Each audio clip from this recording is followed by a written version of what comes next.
Assalamualaikum warahmatullahi wabarakatuh. Kita bertemu kembali pada video kali ini. Saya ingin berbagi kepada teman-teman apa yang saya alami dan apa yang saya lakukan giat menjadi pengusaha.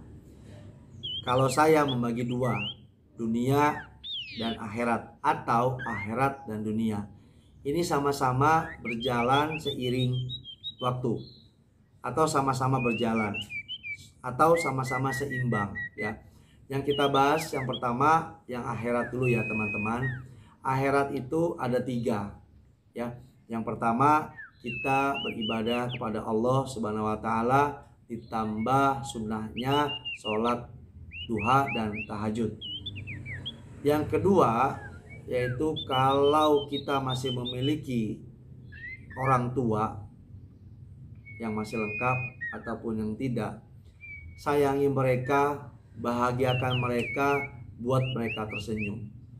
Dengan kedua orang tua kita bahagia, tersenyum, senang, ya insya Allah doa untuk kita itu selalu ada setiap saat. Yang ketiga yaitu sedekah. Sedekah itu banyak atau sering kita mendengar bisa menolak bala. Makanya saya itu pernah bilang ke teman-teman, sedekahlah di pagi hari, insya Allah bisa menyelamatkan kita dari pagi hingga malam. Sebelum kita beraktivitas, niatkan kita yang pertama itu apa? Sedekah, ya buat teman-teman.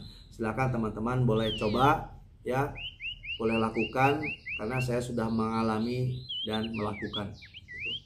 Kemudian kita ke tips dunia.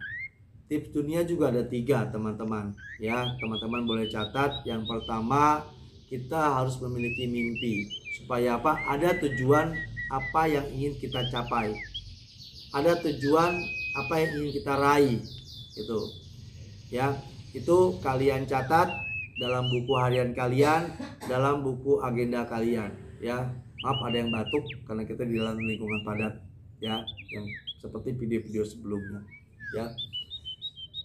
Kalian harus memiliki mimpi, kalian catat mimpi kalian, ya, entah di dinding kamar, entah di buku. Kenapa?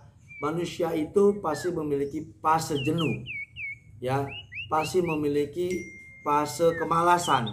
Disitulah kita harus membuka buku kita dan kita melihat mimpi kita atau cita-cita kita, supaya apa? Motivasi kita bisa muncul kembali.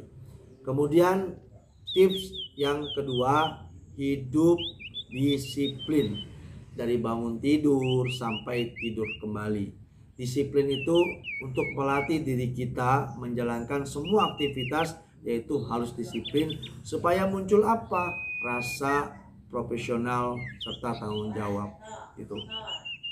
Poin yang ketiga yaitu tidak kalah penting dari poin-poin yang lain, yaitu kita harus berani mencoba, ya, berani gagal. Kenapa? Ada satu buku yang teman-teman bisa dapat di Gramedia atau di toko Gunung Agung, berani gagal sama dengan berani sukses, ya. Kenapa berani gagal sama dengan berani sukses? Ya, karena dengan kegagalan berarti kita berani mencoba. Dengan kita mencoba berarti kita ada pengalaman.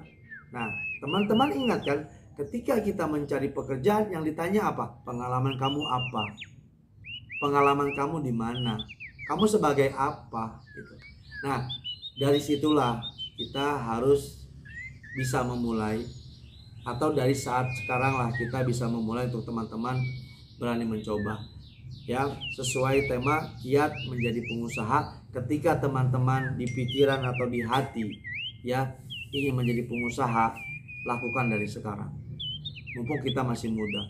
Ya, kita gagal, kita coba lagi. Rata-rata pengusaha sukses itu dari sebuah kegagalan, ya.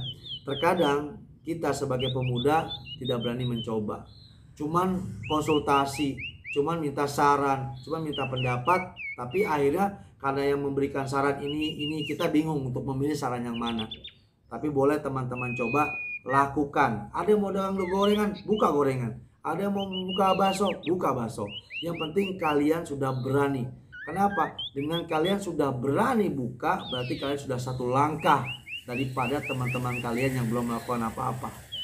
Dengan kalian satu langkah itu, kalian akan dapat suatu pengalaman yang luar biasa. Ya, mungkin itu saja yang bisa saya sampaikan buat teman-teman. Ya, silakan kalau yang ingin bertanya nanti bisa komen. Ya, insya Allah saya akan jawab satu persatu.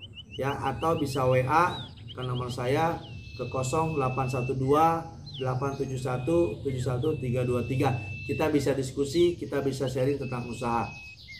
Kurang lebih mohon maaf. Wabillahi taufiq wal hidayah. Wassalamualaikum warahmatullahi wabarakatuh.